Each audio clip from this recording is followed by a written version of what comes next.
Assalamualaikum warahmatullahi wabarakatuh. Wadyabala dimanapun Anda berada, episode kali ini kita akan jelaskan tentang Pangeran Atas Angin yang berasal dari negeri Cempa. Wadyabala, ada beberapa nama Pangeran Atas Angin yang di episode sebelumnya sudah kita jelaskan. Yang pertama adalah Pangeran Atas Angin Sayyid Mangun Bakir. Yang kedua adalah Pangeran Atas Angin II, yaitu menantunya Raden Hyang Margono, seorang pangeran Pajajaran. Beliau berguru dan akhirnya menjadi anak mantu dari Pangeran Atas Angin I atau Sayyid Mangun Bakir putra Syekh Musroil Sunan Syarif ing Maghribi. Sedangkan Pangeran Atas Angin I ini beliau dari negeri Maroko dan masuk jajaran wali era Sunan Ampel. Sedangkan Pangeran Atas Angin yang akan kita bahas di episode kali ini adalah yang dari negeri Cempa. Baiklah Wadyabala, siapakah beliau? Pangeran Atas Angin yang dari negeri Cempa yang ikut serta mewarnai pengislaman dan penataan wilayah islamisasi di wilayah Jawa, khususnya wilayah Pajajaran. Kita simak penjelasannya. Wadyabala, Pangeran Atas Angin dari negeri Cempa, beliau adalah Sayyid Dahrunnapi. Nama aslinya adalah Sayyid Dahnurapi. Beliau berasal dari negeri Cempa, seorang pangeran kerajaan Campa.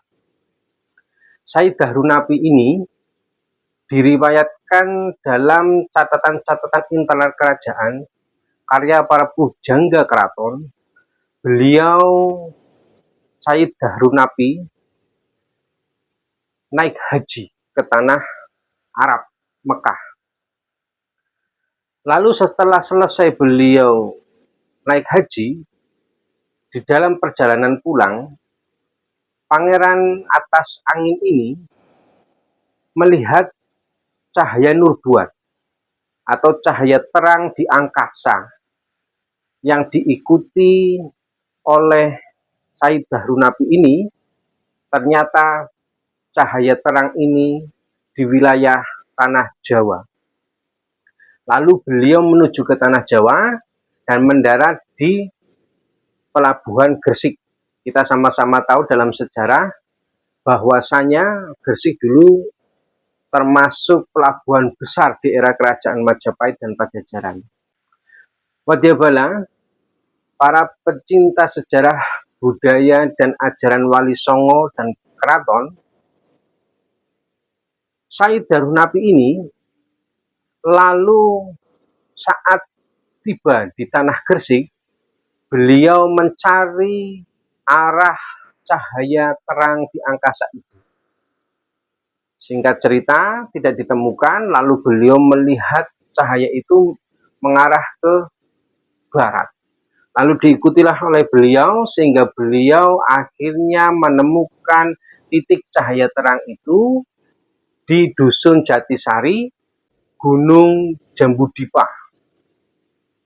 di wilayah Kabupaten Pemalang sekarang. Wadyabala, ternyata setelah Sayyid Dahrunnapi ini di Dusun Jatisari, Gunung Jambudipa, Kabupaten Malang, beliau melihat sosok seorang pertapa.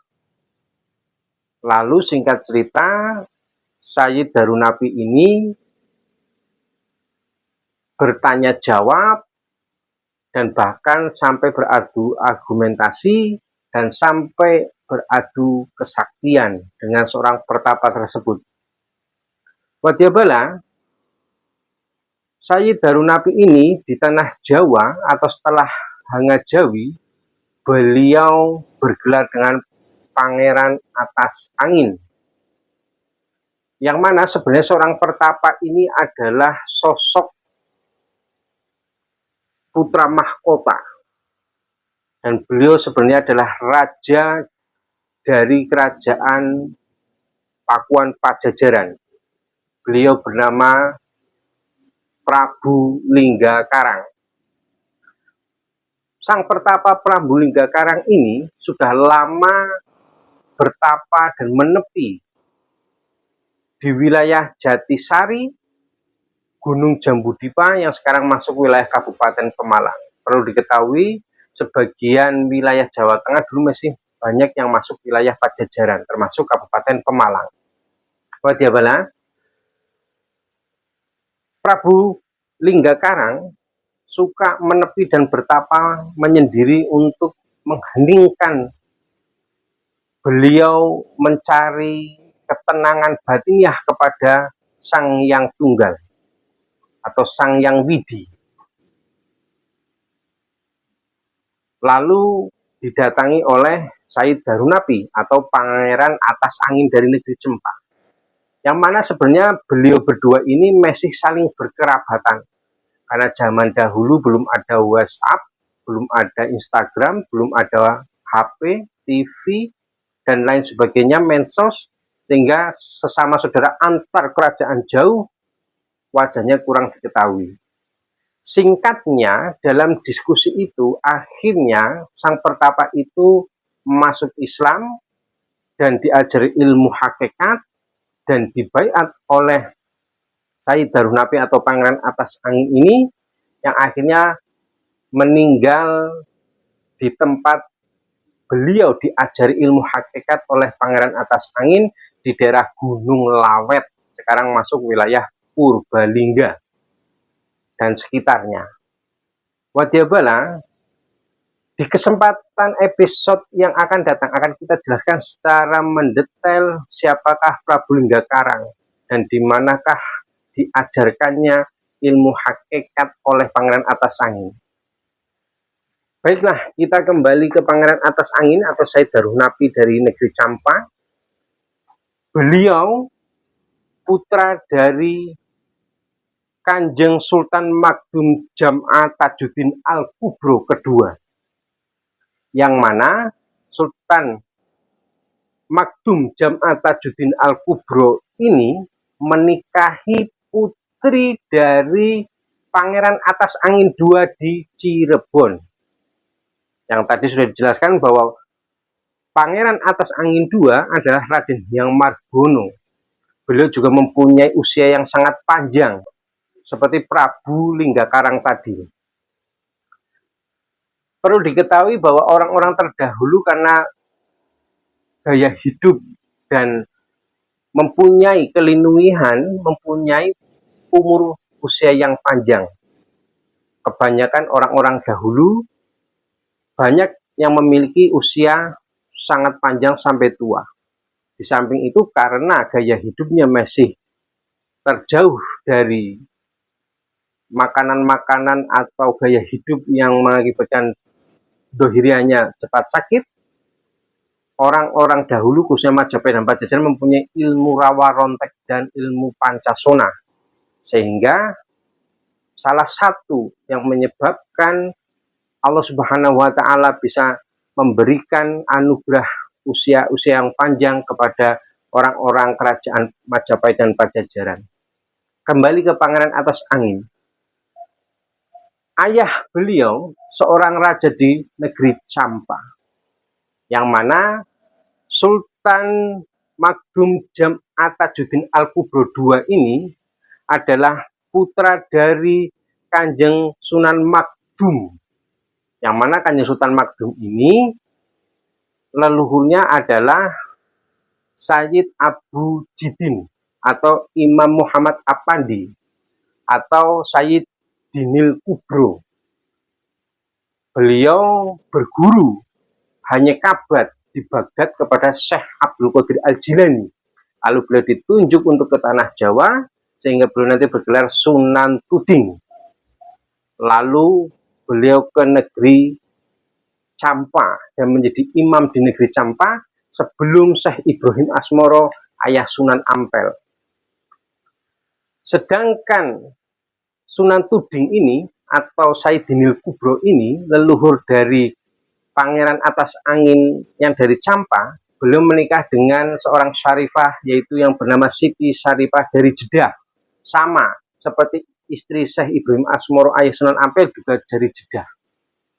Lalu menjadi imam di Tanah Campa dan beranak keturunan, sehingga salah satu keturunannya nanti menikah dengan putri Raja Campa yang bernama Pangeran Awandinap, yang bergelar dengan sebutan Sultan Sirojudin, yang nanti beliau hanya kabat berguru dan ke tanah Jawa bersama Syekh Ibrahim Asmoro dengan Sunan Ampel dan rombongannya.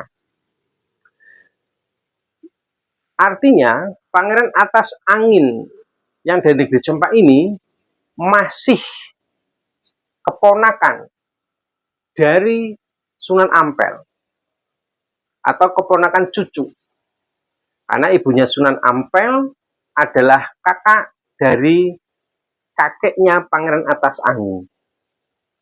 Wadyabala, hubungan persilangan pernikahan ini terjalin hingga ke negeri Pajajaran. Di Cirebon, Pangeran Atas Angin II, Raden Hyang Margono, putrinya dinikah oleh Sultan Magdum Jam'a Tajuddin Al-Kubro II, ayah Pangeran Atas Angin dari Campa. Sehingga ada keterkaitan hubungan kekeluargaan. Dan ternyata di dalam perjalanan pulang dari naik haji mendapatkan sebuah petunjuk atau sasmita dari Allah Subhanahu wa Ta'ala, mengikuti sebuah cahaya terang, cahaya nubuah yang menuntun beliau hingga ke tanah Jawa dan bertemu dengan Prabu Linggakarang yang sebenarnya masih kerabatnya dan mengislamkan. Tujuan Wijayawati menjelaskan perjalanan dan tokoh-tokoh ini agar masyarakat kita bersama mengetahui pemetaan tokoh-tokoh Islamisasi dan perjalanan tokoh-tokoh peradaban kerajaan, agar kita tidak kepaten obor. Di lain dari itu, mari kita ambil hikmahnya, sehingga kita tahu bagaimana perjalanan Islam di tanah Jawa dan tokoh-tokohnya menyebar ke daerah-daerah mana saja dan bagaimana perjalanan dan hubungannya. Yang pada intinya, Pangeran Atas Angin ini yang dari negeri Campa mempunyai sanad keilmuan dari orang tuanya, dari Syekh Abdul Qadir Al-Jailani. Dan beliau nanti menikah dengan putrinya Prabu Linggakarang yang diislamkan itu tadi. Lalu beliau pulang ke negeri Campa dan mempunyai 5 putra dan putri. Siapakah putra-putri beliau? Dijelaskan dalam serat bahwa yang pertama putra beliau adalah Pangeran Magdum Kusen Sedo Sumare ing Rajawana Pangeran Kanjeng Kuring dikenalnya. Yang kedua Pangeran Magdum Ngumar Sedo Sumare Pulo Karimun ing Malaka. Jadi salah satu putra dari Pangeran Atas Angin yang dari negeri Cempa ada yang di Pulau Karimun di Malaka. Yang ketiga Pangeran Magdum Magdam Kang Sedo Sumare ing Cirebon, ada yang meninggal di Cirebon karena beliau mempunyai putri yang dinikah oleh Sunan Gunung Jati ketiga. Yang keempat Siti Robiah Raja Kang Sedo Sumare Raos Selo Pekalongan, ada yang meninggal di Pekalongan dan menetap di sana. Yang kelima yang terakhir adalah Nyai Ageng Pamekas Kang Sedo Sumare Redi Jambangan. Baiklah Wadyabala, begitulah riwayat perjalanan Pangeran Atas Angin yang dari negeri Cempa. Beliau seorang pangeran dari kerajaan Cempa yang masih cucu keponakan dari Sunan Ampel sendiri, dan beliau juga masih termasuk cucu dari Pangeran Atas Angin II dari ibunya, sehingga hubungan ini sangat jelas terekam di riwayat para pujangga keraton, dan ini adalah data-data internal kerajaan. Baiklah Wadyabala, jangan lupa like karena gratis, tidak dipungut biaya, subscribe juga tidak dipungut biaya, share sebanyak-banyaknya agar membagi informasi lebih bermanfaat dan menjadi amal jariah kita bersama di hari akhir nanti. dan menjadi keberkahan bagi kita bersama sampai anak cucu tidak kepaten obor. Dan jangan lupa apabila ada komentar, ada saran, silakan sampaikan di kolom komentar. Sampai jumpa lagi, kita akan mengudara di episode selanjutnya. Kita jelaskan Prabu Lingga Karang atau Syekh Jambu Karang, karena beliau nanti mempunyai saudara yang ada di Banyumas dan Cilacap, menyebarkan ajaran juga, dan beliau mempunyai adik yang menjadi kakek buyut dari Prabu Siliwangi. Nanti akan kita jelaskan di episode selanjutnya. Sampai jumpa lagi di episode selanjutnya. Tetap NKRI, Pancasila Sakti, Indonesia Jaya. Assalamualaikum warahmatullahi wabarakatuh. Rahayu.